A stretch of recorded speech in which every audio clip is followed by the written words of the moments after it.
conclude our presentation today with something called a lightning talk. This is going to be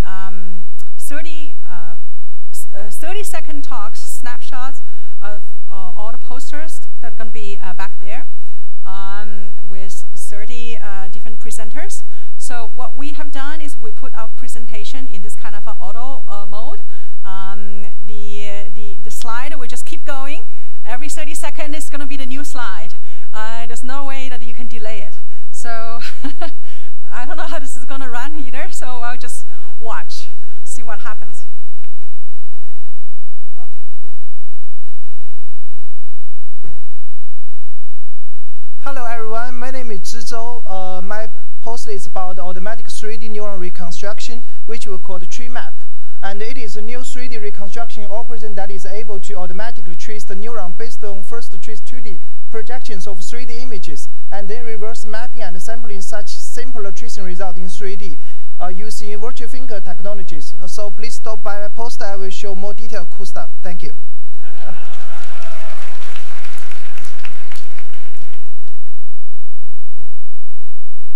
I'm Mark Takeno. I'm with the EM group. First, I want to plug our virtual tour, which is the monitor on the right of the exit doors there. So me, along with Nuno da Costa and Adam Bleckert, who's in the back there, Agnes and Katie, and the EM team, are looking at fine-scale anatomy in the mouse V1, visual cortex. And here I'm just showing an overview of our sampling method. And as Nuno mentioned this morning, the punchline is we found 30% of the thalamocortical projections from the thalamus to the cortex are with V2. So please come by. Hey, my name is Agnes Bodor. I'm working with Nuno. I am an electron microscopist. My project is reconstructing the fine detail of synaptic terminals, currently in visual cortex layer 4.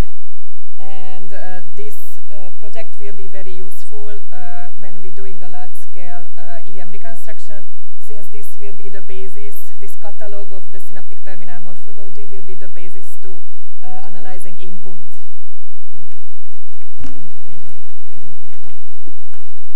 I've been told that our new building has space for 7 electron microscopes.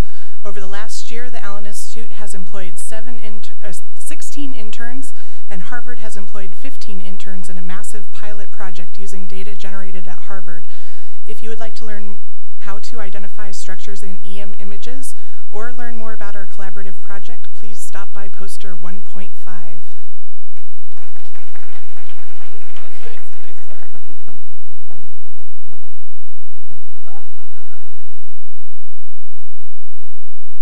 So this cortical column from the Blue Brain project is beautiful to look at, a little hard to interpret, and definitely hard to build. So I'm working on some visualization software that should hopefully make building and visualizing complex neural systems like these a bit easier. So take a 15,000 cell, 8-column model, and it might be easier to look at like this. I can easily tweak the layout and show you the asymmetry between connectivity and cell types. Hopefully at this point you're saying, cool, can I use this? The answer is probably, so come to my poster to find out and look at some pretty hairballs.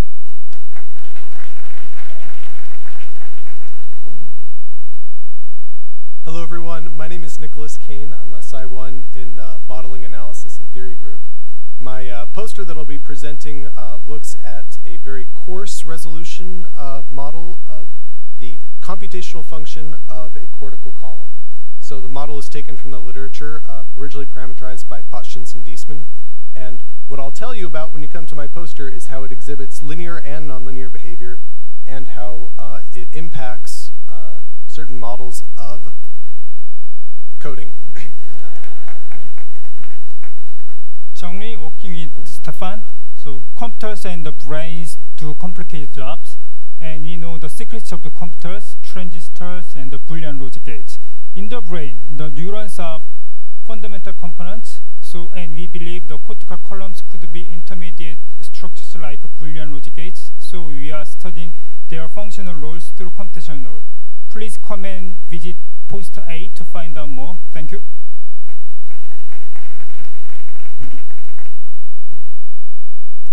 Hello, I'm Sergey Grati.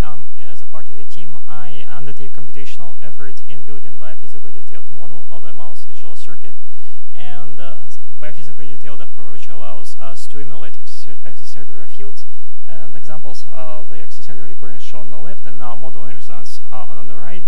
And such modeling will allow us to bridge the gap between single cell activity and mesoscopic scale extracellular recordings. Thank you.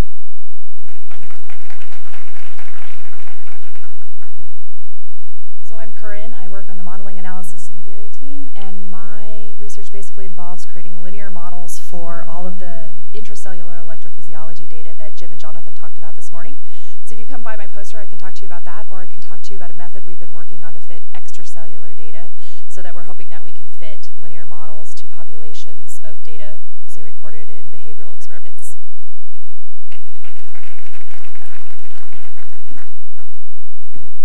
The Allen Institute is way more than just the Google Maps of gene expression in the brain. So our massive data sets are corralled by informatics and data visualization tools that allow you to not just navigate the brain, but be able to look for fundamental properties of the brain at the structural or even the voxel level. So come by and find out what our products can do for your science.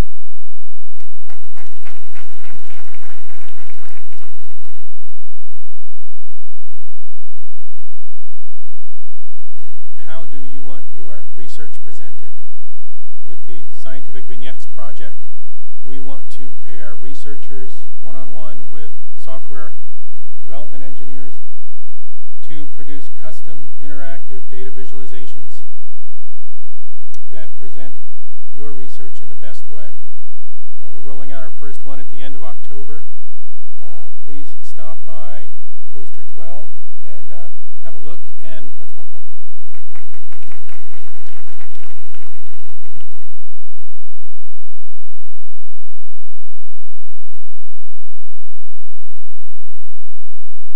If your research is going to generate big data, then Excel is not going to cut it anymore. Come talk to me about how we can get your big data into the Allen Institute Laboratory Information Management System, or LIMS. And if you think you already know everything about LIMS, then come talk to me about how it's changing to accommodate cortical activity mapping, eFIS, 3D neuron reconstruction, RNA-seq, and many others.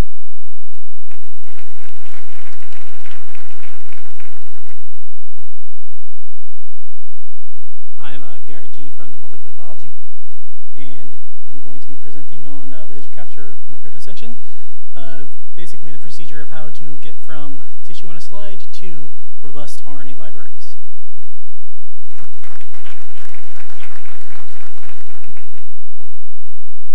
Hi, my name is Casey, and I will discuss how we have developed and optimized our survival surgery techniques for neurophysiological studies. This includes looking at potential damage introduced by the cranial compression, looking at using carprofen as an alternative analgesic, and seeing if it prevents bone regrowth, developing a new head frame that improves animal welfare, and other surgery modifications to our platform. Thank you. I'm James Harrington. I oversee the production of about 200 mouse lines here at the Institute. We recently found a viral infection in one of our breeding colonies over at the Lurk. So if you come to my poster, I'll explain to you how we found it, how we've been monitoring it, and how we got rid of it, and if it affects your research. Thanks.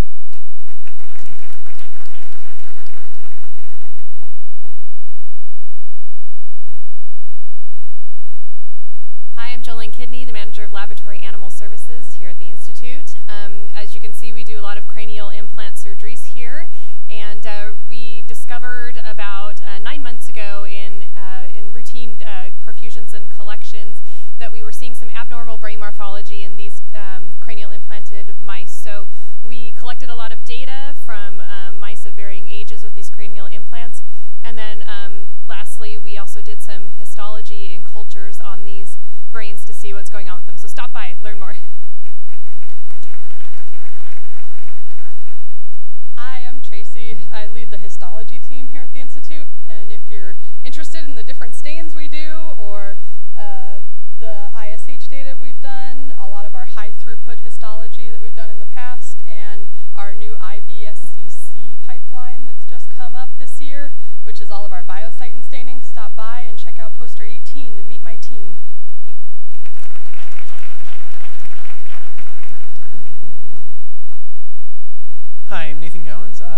on building biophysically detailed models of cortical neurons, and these models are built based on the parameters from the electrophysiological recordings from the neurons, as well as morphological reconstructions of the same neurons. Here you can see an example of a cell recorded from one of the pipelines that Jim talked about earlier, as well as a model that simulates the behavior recorded from that neuron. So the Institute's a great place to do this kind of work because we can pull from so much of the stuff that you've heard about already today. So thanks. Come by, see my poster.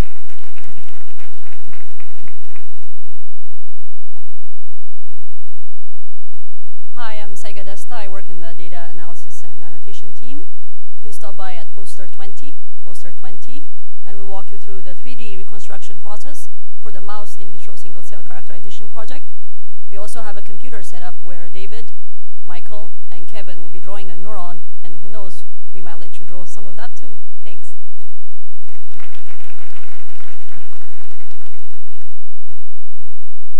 Hi, I'm Christine Kuhastian. I work in the imaging department. Have you ever wondered how such beautiful images make it into our website? They don't just magically appear there. Each tissue sample is carefully cleaned, scanned, and QC'd by our imaging team. To learn more about the specific technologies that make this possible, please stop by and visit us.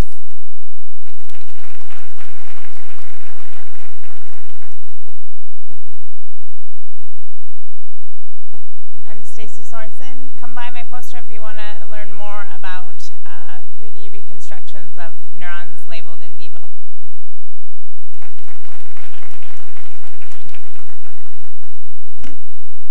Hi, I'm Dejan Hill, and along with Kristen Schratt, Aaron Oldry, and Jim Berg, we comprise the EFIS core at the Institute. We're a team of electrophysiologists that record from neurons and brain slices and fill them with biosighting for imaging and 3D reconstruction downstream. We use a core set of stimuli to categorize the electrical diversity of cells, and we've actually just begun to acquire production data, so please come see our poster and learn more about the large, diverse set of neurons we've already recorded from. Thanks.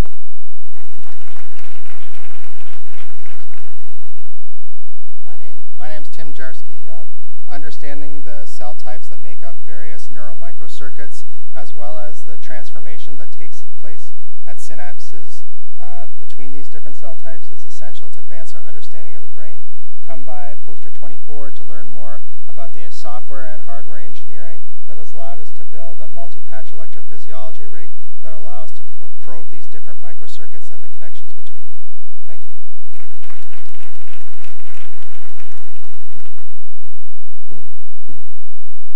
Hi, I'm Ulf. I work with Luli on in vivo whole cell recordings, and we talked a little bit about cell types. And the question is, how many cell types are there? Currently, people think the somatostatin cell type is, the monolithic one, but we actually see many cell subtypes there. So we're probing those subtypes of SST cells with in vivo patching, and we're working on making this more automated, so we can actually do this also in a high throughput way.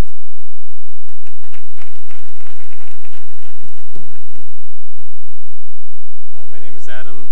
My poster presents a series of experiments and computational work exploring how single neurons compute on network inputs. In particular, we're looking at how feedback processes affect the dendrites of layer 5 pyramidal neurons in the visual cortex and how they contribute to the perception of Jennifer Aniston.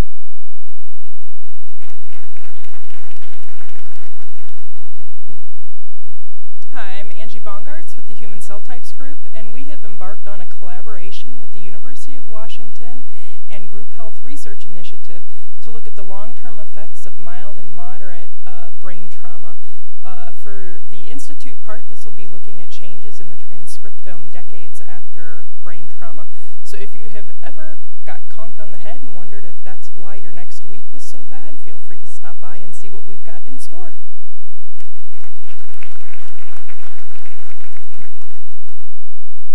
Hello, my name is Sonim from Annotation Group. We have generated 3 anatomical reference atlases for prenatal and adult human brains.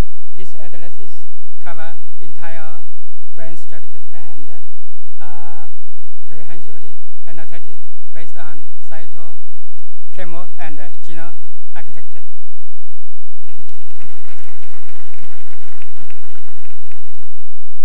I'm Josh, and this is Benjamin.